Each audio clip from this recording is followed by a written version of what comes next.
I finally switched to the Libre 3 continuous glucose monitor a couple months ago. In this video, you'll hear what I love about it, what I hope they'll improve eventually, and if I'm gonna keep using it. The first thing I love is definitely how easy it is to apply a new sensor.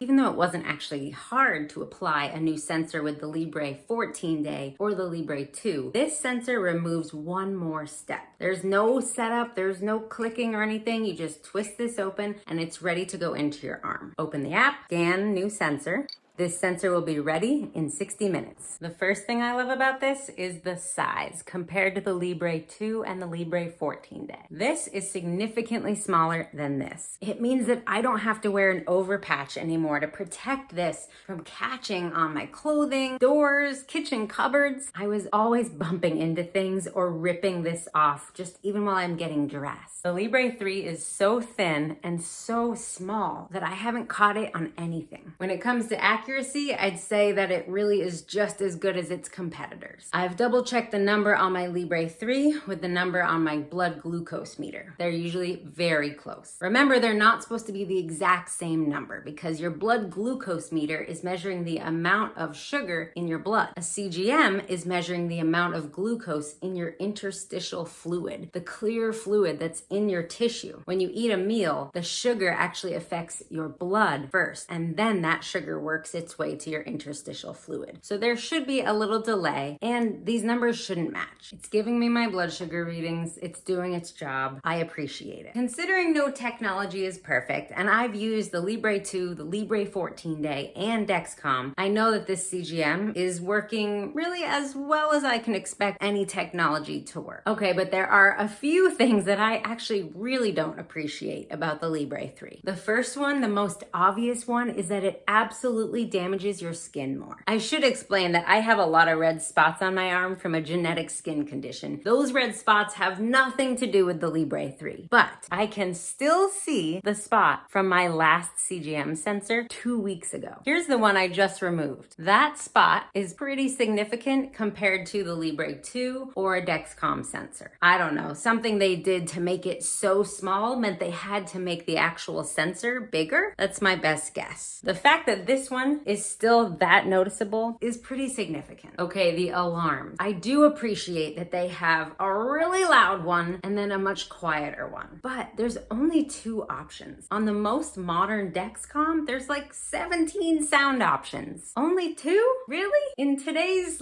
world of smart technology, there should be more than just 2 sound options. Speaking of sound though, it feels like there's no real way to tell it to make 0 sound. I'm a little nervous about going to the movies or going to a funeral or going to a conference and not feeling like I can definitely trust that this thing isn't going to beep. Even if I put my phone on vibrate, it still makes audible sound. And the urgent low, of course, you can't block that at all. So if your blood sugar was dropping below 55, it's gonna make a really loud beep. Now, yes, that's a good thing. I want to be alerted when my blood sugar is below 55, but I feel like there should be a silence option. But I'm very unsure of can I really make this completely silent in a situation where I need to not make any noise? I do appreciate that when it alerts me, on my lock screen, it will show me exactly the number that I'm at. But when I go to swipe that away, it will not stop alerting you unless you go into the app and open the screen so it can show you, hey, this is your blood sugar. I get that they don't maybe want people to be swiping in their sleep and then miss the alert, but I saw it. I get it. I swipe it. Please stop beeping at me. And I also find that it's alerting me again, even though I already saw it. Leave me alone. I opened the app. I saw the number. Why are you still beeping at me? But then other times it isn't alerting me, right? There are other times where I wish actually it would alert me again. If I'm going to bed at night and I'm starting with a high blood sugar, I'm already over my high alarm range. I'm gonna take insulin to correct the high. But if that insulin wasn't enough and I'm still high 3 hours later, I want to know. Instead, I found that the CGM isn't alerting me again because I never went back below my high alarm range. So I'm just still high, so I could spend the rest of the night high and it's not alerting me. I wish there was a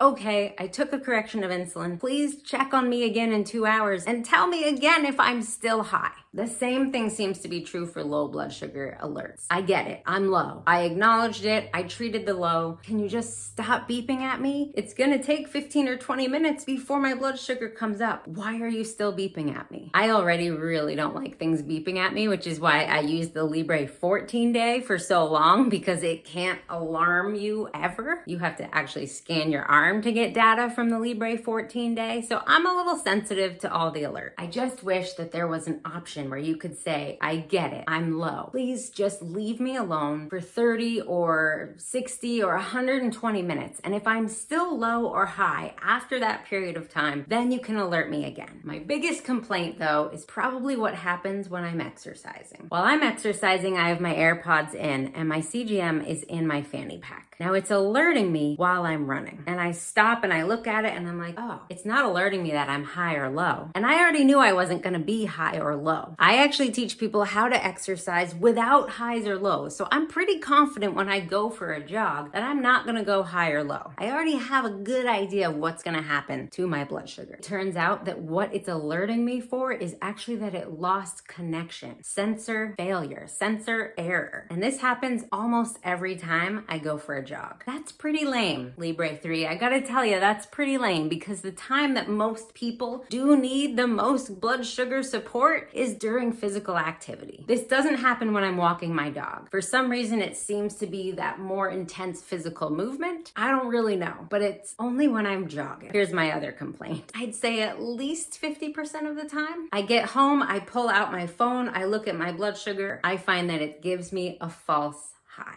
So I learned really quickly to not take more insulin based on the number and to just wait. Because within 10 or 15 minutes, that number that says, oh, you went up to 158 or 176 during your run has suddenly turned around and I'm down at 120. At first, I was taking correction insulin for that rise in my blood sugar, and it wasn't a real rise. One time it said my blood sugar after my run was 250. It was not 250. It was actually 150. I waited. I did nothing about it. I didn't take extra insulin, thank goodness, because I didn't actually need extra insulin because I wasn't actually high. I know all CGM technology has issues and it has false highs, especially during exercise. It's a known thing, but this is really frequent. It's a little bit too frequent, actually. Am I gonna keep using it? Yes, I am. Here's why. I know it's not perfect, but the Libre 3 CGM and Libre's CGMs in general are the most affordable and the easiest to get when you have type 1 or type 2 diabetes. I've used Libre 3 CGM products without health insurance and with health insurance. Their patient assistance program can get you the same price on every sensor that you get if you had health insurance. When it comes to other CGM technology, it costs a lot more money. You have to go through a diabetes medical equipment supplier. The Libre 3, you can just get at your pharmacy. It's just simpler and easier to get. On the very last day of the sensor I was just wearing before I put on this sensor, this stopped working very well. It kept telling me I was high. I wasn't. And then it just stopped collecting data, and I still had 3 hours left on it. So the last 5 hours on that particular sensor were pretty sketchy and unreliable. And actually I had a low blood sugar because I trusted the number. I took insulin to correct that number,